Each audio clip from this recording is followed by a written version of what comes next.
here with Richard Jefferson, Kendrick, Perkins, and gentlemen, what a night it has been. Of course, the Knicks defeating the Spurs here, but also the Sixers. They win 6 in a row. The Clippers, they fall to 0-2 in the early days of James Harden here. Giannis is ejected after staring down Isaiah Stewart and then entering tonight 124.9 points. That's what the Pacers were averaging. Tonight they hung 134 on the Utah Jazz. But we're going to start with the Celtics and the 76ers here. This was a fun finish in this one. Final seconds of the first half here. Tyrese Maxey, you called it, Big Perk. I did. Just playing with a high motor, finding his way, nice bucket to go into the half, and then right there, look at the footwork. And look at the noise talking, the big Philly. But this got interesting down the stretch. Jaylen Brown struggled a little bit in this game, but when they needed him, he was right on time. 103-106, 8.5 seconds left here.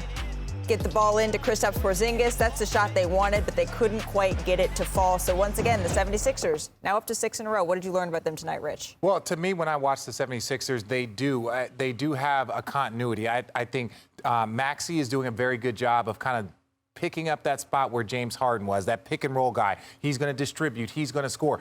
That is one of the benefits for having a younger player learn from a veteran. He knows, and he was growing. All of these things were getting there, but now he understands that, and Maxey has been playing at an elite level. Is this the first year he makes his first All-Star game? Is he the guy that's going to be rewarded with the max contract at the end of the season? All I know is he is handling, what'd you call it?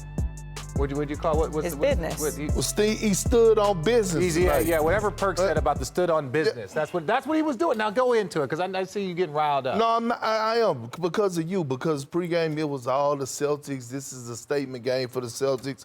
But no, this shows you the value of Tyrese Maxey. And look, tonight he shot 11 for 27 from the field. Wasn't a great shooting night, but he impacted the game in so many areas. 9 rebounds. Making sure that he come off them screens and finding the open guys. And then on top of that, the defensive plays. Not only did he have that chase down block in the first half, but I saw when they tried to have a switch with him and Jaylen Brown, body to body. You know what I'm saying? Take the contact, offensive foul, then go verticality on Derek White, block shot. Like, that's the motor that Tyrese Maxey have. And then, you know, Big Philly take you home. But we were talking about it outside of this. We were talking about Tobias Harris. Yeah. And like how he's playing with such joy.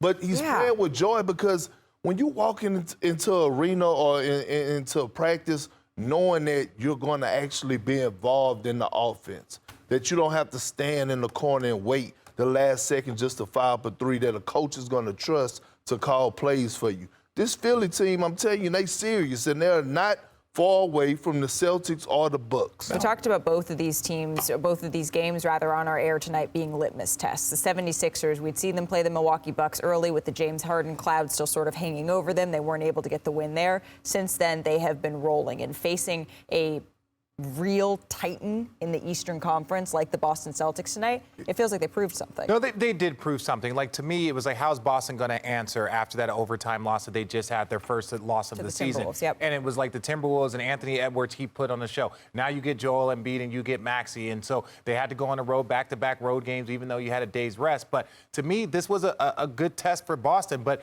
Philly came out on top. And they might be the surprise team in the top 3, given all the things that they have dealt with thus far this year.